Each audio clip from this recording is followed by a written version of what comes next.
Наш эфир продолжит брифинг о работе по дополнительному обеспечению оснащением и снаряжением участников СВО из Республики Саха-Якутия.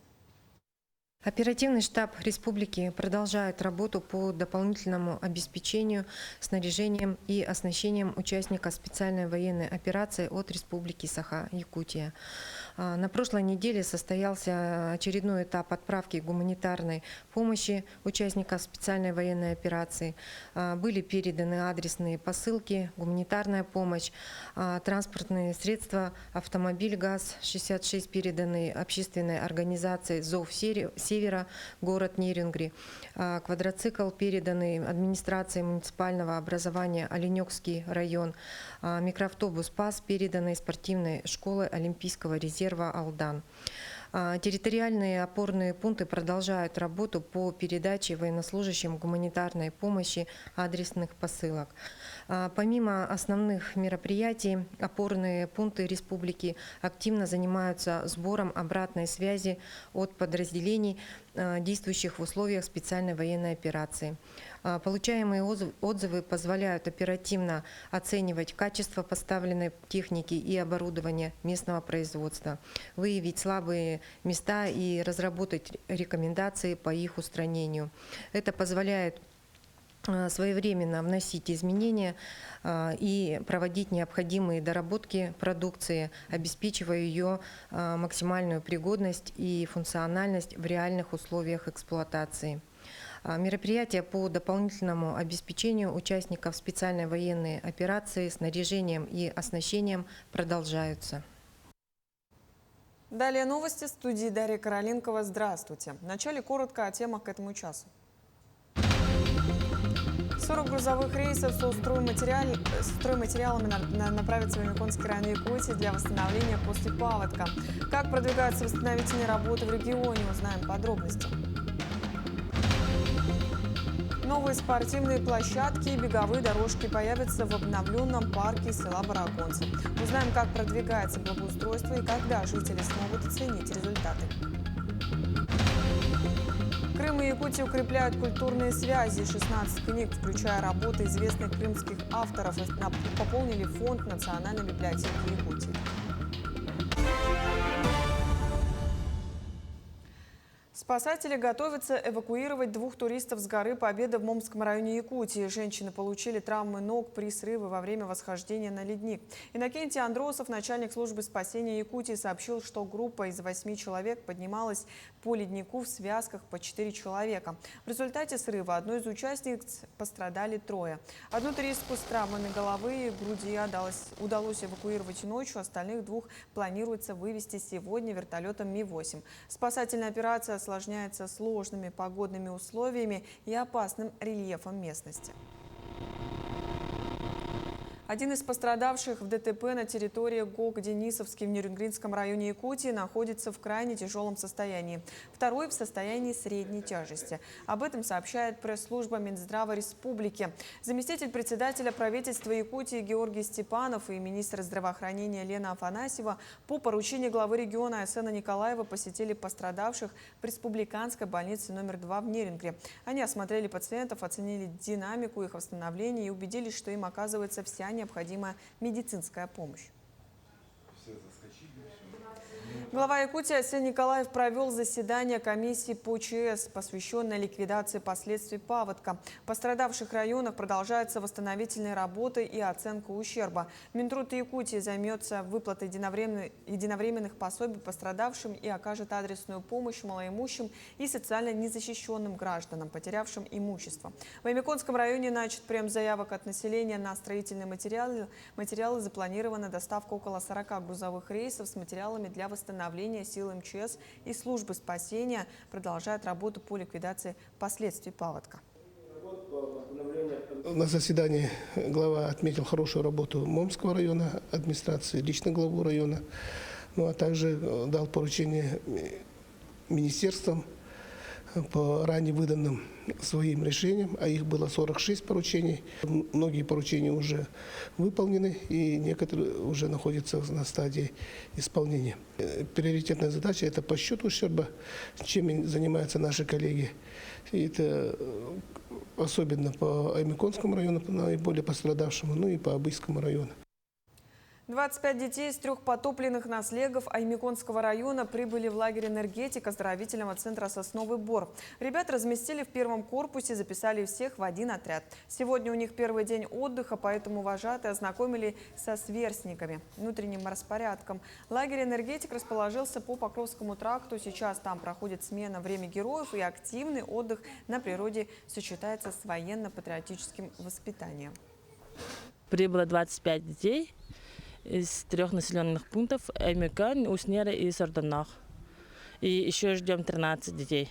Вот многие дети впервые в лагерь приехали, они удивлены, ждут ближайшие препятствия, кружки, конкурсы.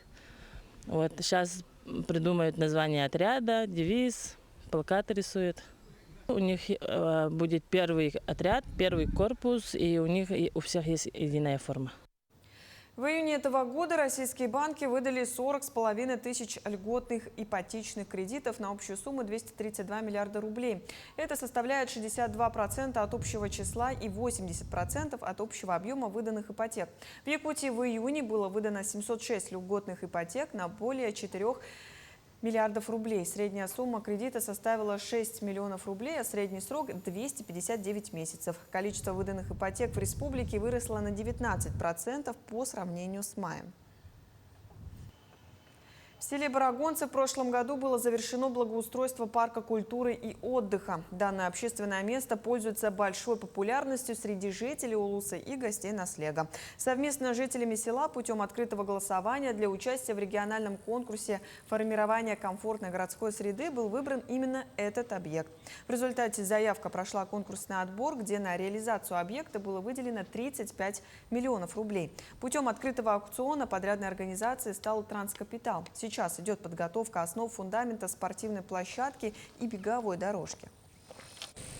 Далее в планах у нас подача заявки на тот же региональный конкурс формирования комфортной городской среды проектом «Второй этап благоустройства парка культуры и отдыха», где планируется строительство сквера Оланпха, обустройство пешеходной тропинки, аллеи, также строительство фудкорта с навесом и строительство исторической арки, которая была возведена в 1959 году. Мы хотим возвести ту же арку, только вот немножко в современном стиле.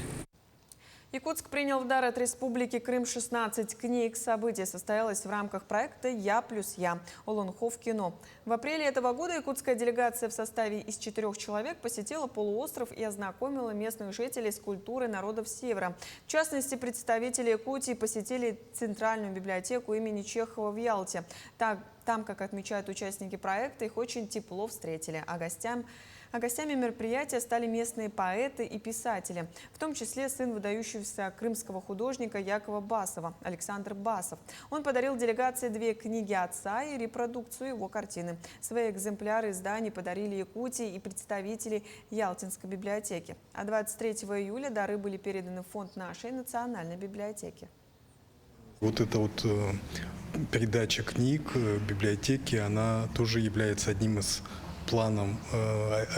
пунктов нашего плана мероприятий. Мы хотели бы принять делегацию из Крымской республики у нас в Якутию, для того, чтобы они ознакомились с тем, какое развитие у нас имеет национальная культура, профессиональное искусство. В эти выходные в Якутске состоятся чемпионаты первенства Дальневосточного федерального округа по дрон-рейсингу. Местом проведения соревнований выбран спортивный комплекс «Дохсун». Соревнования пройдут по форматам 2 из 4 и 4 из 8, предусматривающим отбор лучших результатов из нескольких заездов. В состязаниях могут принять участие мужчины и женщины от 14 лет. Причем наличие спортивных разрядов не обязательно, что дает шанс проявить себя как опытным пилотам, так и новичкам. По итогам чемпионата сформируют сборную команду Дальневосточного округа, которая представит регион на чемпионате России, запланированном на конец октября.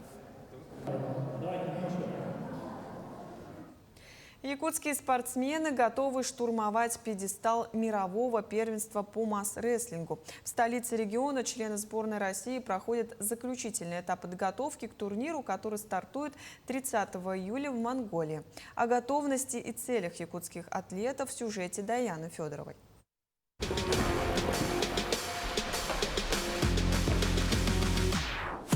В спортивном комплексе «Мадун» так же жарко, как и на улице. Все это связано с тем, что спортсмены готовятся к выходу на международную арену. На первенстве российскую сборную представят 13 спортсменов, 8 из которых якутяне. Юноши будут состязаться в 9 весовых категориях. Волнение есть, конечно, у всех есть. Готовим, все хорошо. Ничего такого, травм нету, все хорошо. Главное дисциплину, хорошо кушать, тренироваться. Но в меру надо тренироваться. Не вправо вот так, что в меру надо тренироваться все равно. Самое секрет – верить в себя, наверное.